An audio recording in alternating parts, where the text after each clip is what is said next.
Hello Strength Matters, welcome to another episode of Whiteboard Wednesdays. I'm Phil McDougall. And I'm Scott Olsen. Okay, today we're going to talk quickly about Scott's squat corrective. Now, a couple of months ago we were on the SMK1 in San Diego. Scott was a candidate on the course, and when teaching the squat we were talking a little bit about squat correctives. Scott took the floor and taught the entire course about a really useful little technique that you can use to help improve your client's squat pattern. Scott, do you want to talk us through it? And I'll share why it even came up in that moment. Is someone at the CERT was demonstrating a squat under load, probably had a 24 kilo bell, maybe more. And what he knew in his body, he had no pain, but what he knew is when he went down to that bottom position, the knee would cave in a little bit. Or as he powered up, there would be this extra wobble. And those of us who've been around long enough realize that those are red flags for some big injuries if we don't learn to clean them up, especially when we're under load.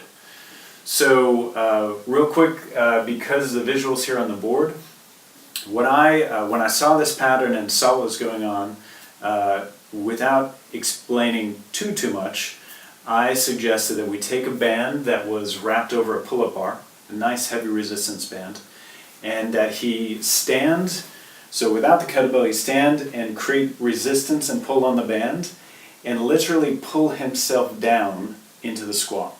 I say pull himself down because he can feel the resistance in his body as if the band wants to pull him up.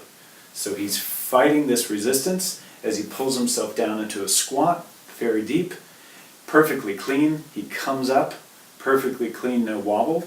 He does that a couple times, and when he retests with the bell, he was clean. So something was missing in his movement pattern. I'll just share that my background of martial arts has had me explore a lot of very unusual movements and power productions from odd angles. And I've worked with big weapons and small weapons and wrestling and throwing and takedowns. And what I've come to learn about the body, especially when we're doing higher level or higher load stuff, is everything needs to be engaged somehow.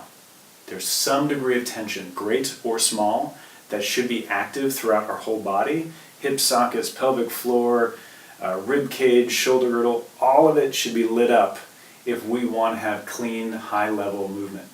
And when I see someone with the knee caving in, I know something is not firing in his body. And so this was the concept to help him out. And very often, just even the thought process is, if I'm doing something poorly, maybe I'm not getting enough strength into it, or maybe there's too much movement in my body, I often try to reverse engineer, well, what would happen if someone is not just getting hit by this spear, because I played with that, but pulling me away. Well, I actually have to dynamically stabilize and root even more. And in the case of the squat, so many people, when, especially under heavy load, they think the squat is powering up from the floor. And the squat is always going to be both sides of that. They're not falling to the ground. They're not relaxing against gravity. They should be dynamically pulling themselves down so that they're stable when they push themselves up. Yeah. I'm thinking this is very much like the resisted rock movement, right? Nice.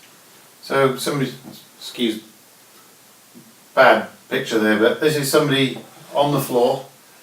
That's them in a 6-point position, so they're on hands and knees.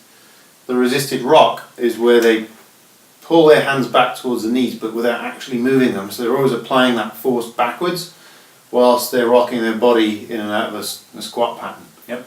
So if that's kind of a level 1, that's how you can then turn a resisted rock into a standing, active squat, where the lats engage, everything on the front line engages, and you drop down into it. And the glutes engage through the whole activity. And this is ultimately it. If we can be in a deep squat but the knee caves in, we know there's some sort of glute dysfunction. it's not stabilizing properly. And one of the ways to keep the posterior chain lit up and those glutes activated is to make sure that you're taking the movement seriously.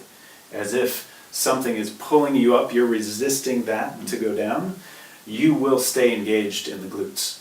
And it'll help you stay engaged in the core and stay engaged in the lats.